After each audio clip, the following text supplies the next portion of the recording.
Welcome back to WagerTalk.com. I'm Marco D'Angelo, joined in studio with Bryan Leonard, and we've got a special guest. We snuck him across the border, brought him in from Canada, our own WagerTalk's Carmine. Bianco, welcome to WagerTalk. Looking good.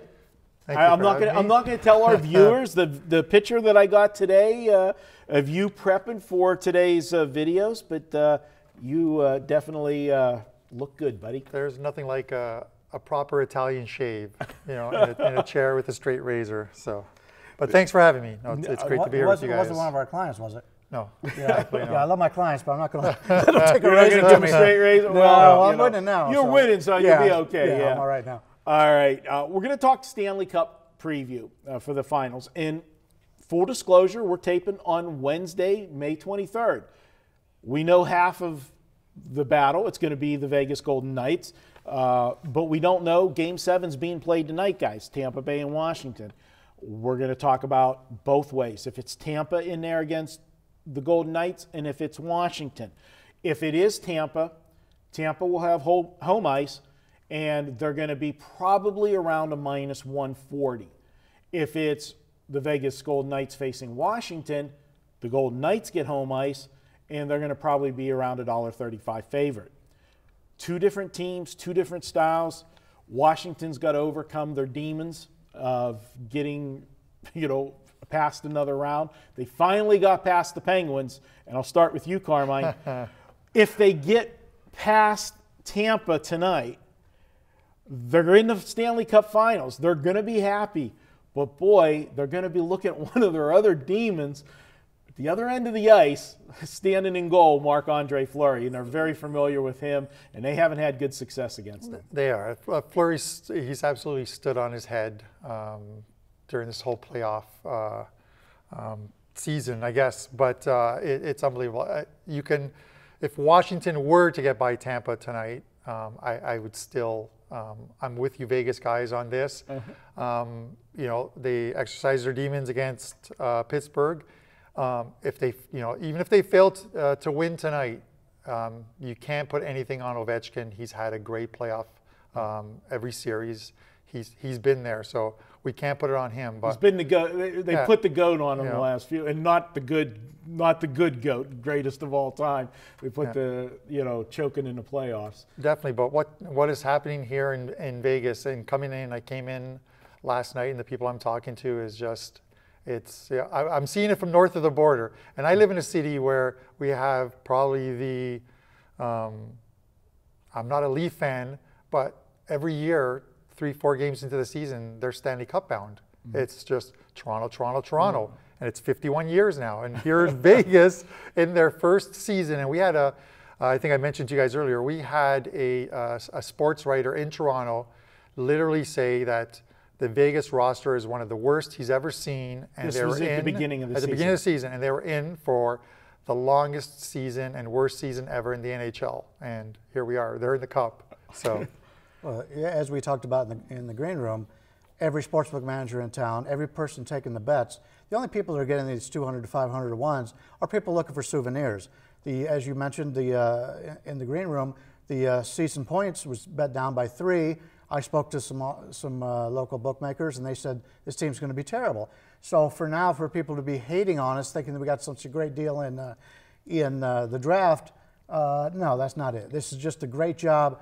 The management and the upper management and the coaches have done it for the Knights. And these guys have gelled from day one. I mean, they all have the same thing. They came from a team that didn't want them anymore, okay? And a couple of the players had even bigger chips on their shoulders because their team said, please take him, and we added something not to take the other guy, and they sweetened the deal. And everybody's complaining about, after the fact, or complaining that it was it's unfair the way the expansion draft was, blah, blah, blah. And they were able to put this good team together. Well, where were they at the beginning of the season? That's my question. Where's their money? Yeah. Who is betting the under, over, whatever. Against them, yeah. Yeah. But here's the difference. The only difference that I saw for me, and, I come from a town that, we've been blessed with a lot of good hockey in Pittsburgh.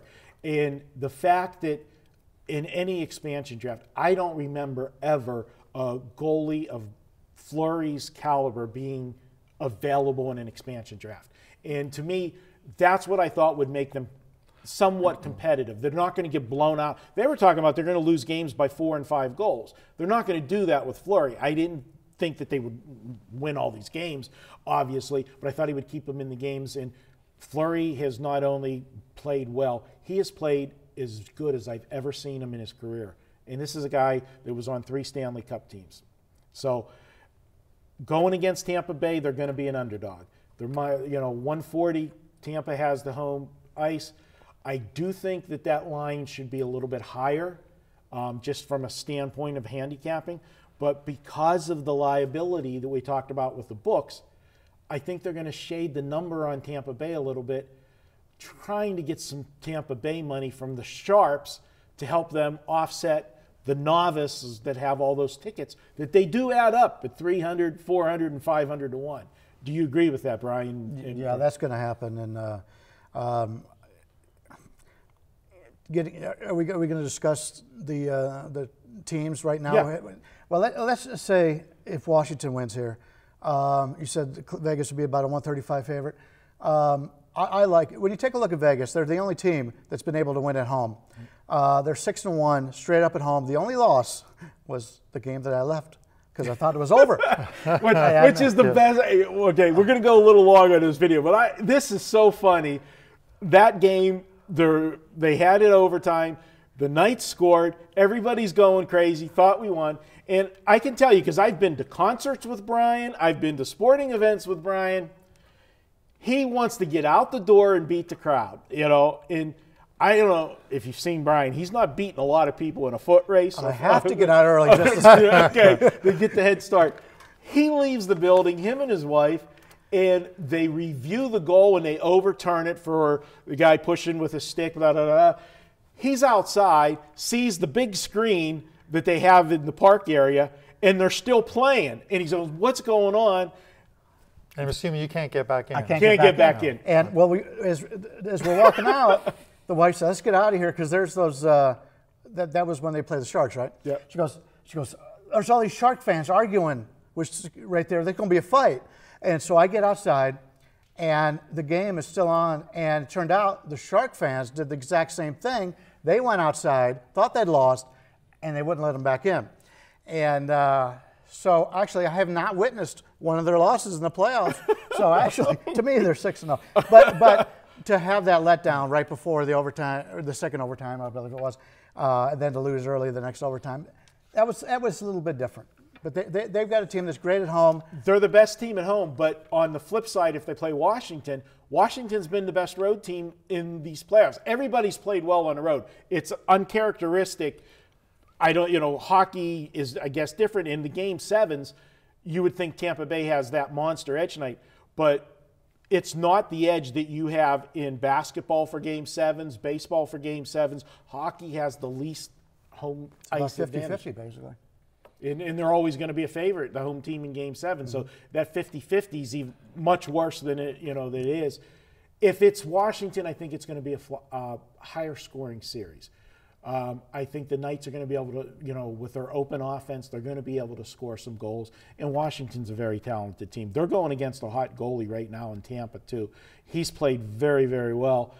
I think you get a higher scoring game with the Knights and Washington. But I think if it's Tampa, I think we're going to see lower scoring games. You got two really good goalies and two teams that can play defense. Completely agree with that. Definitely low scoring games. I think you'll see totals 5.5. You're not going to see anything lower than that. Obviously, every total during the first rounds, totals were 5.5, mainly 6, and we saw some high-scoring games. There was just a ton of overs. As we got into the later rounds, we've now seen lower-scoring games, other than the Washington series. I think the first and the last game were both went under the total. Everything else either pushed or went over. So. I like the way Tampa plays. I think Tampa offers some problems for the Vegas Golden Knights. You're not going to be popular when you leave the studio today. So no, I understand that, but we're here to make money. I'm fine with Tampa winning tonight, and then we'll move on to the. I have a series play I'm a on Vegas Tampa, fan. so I do too. But I'm going to buy it. I'm going to buy it back and get the plus money both ways. Yeah. A friend of mine, obviously, as poker guy that you know, Negranu, is he's been on TV. This whole literally every series they show him on TV, and he's been prominent with the Golden Knights He's one from of the biggest fans before day one. I mean, whenever they were doing the season ticket drive and that, Negrano was big, for it, big hockey fan, and it's great for the game. Bring those eyeballs and help. It is. It's.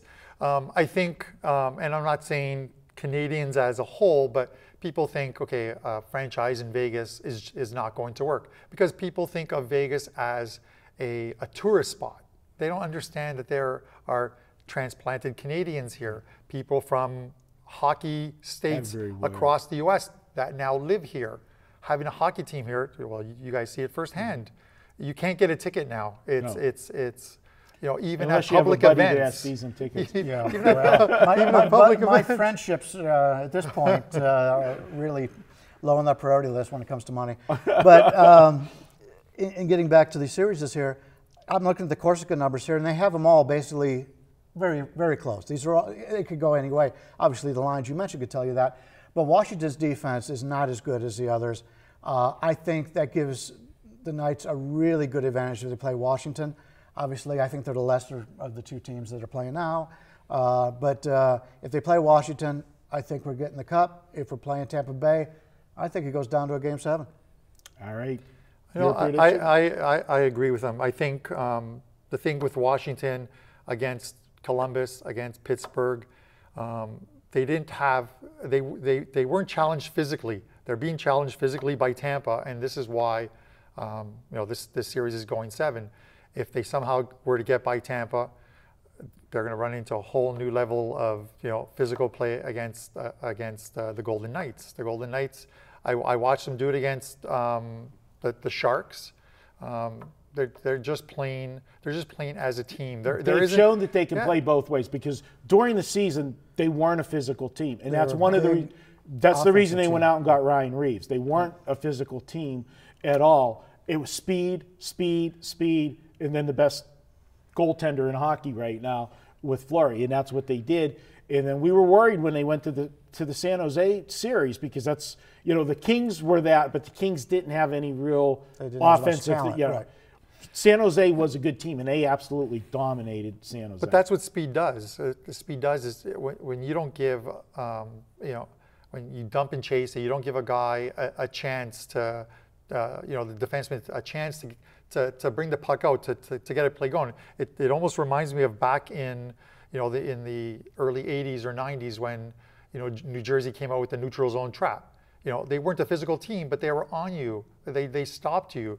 And this is what Vegas is doing. It's just whatever they're doing, however they're doing it, they are doing it perfectly.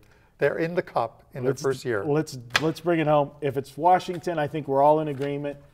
We'll have a big parade going down Las Vegas Boulevard. And I can tell you, I've seen the parades in Pittsburgh for the Stanley Cup. I just can't imagine. I mean, this town, this is a party town. It's built on shows and production. I just can't imagine what they would bring for bringing a Stanley Cup down Las Vegas Boulevard. Nice I will see it, and I'm booking a room on the Strip the night before. You'll see me there for that. But if it's Tampa, we're gonna, it's going to be tough. As an aside, I just want to say that that Tampa's roster is 55% Canadian. All right, I just want to let you know that 17 of 31 players on that roster are from the Great White North. Just thought I'd tell you that. Don't make me. Is there any Canadian team still in the playoffs? Well, Vegas, 17 players. Actually, that was Tampa Bay. No, guys. On Vegas. All right, good stuff. And if you want to save $10 in honor of the Stanley Cups series, we're going to give you a coupon code Stanley10. Use that $10 on any package this weekend at WagerTalk. You can use it till midnight on Sunday. Also, do us a favor. You like these videos? Just hit the thumbs up button. Subscribe to our YouTube channel. Tell your friends. We appreciate it. We'll be back with more. WagerTalk.com.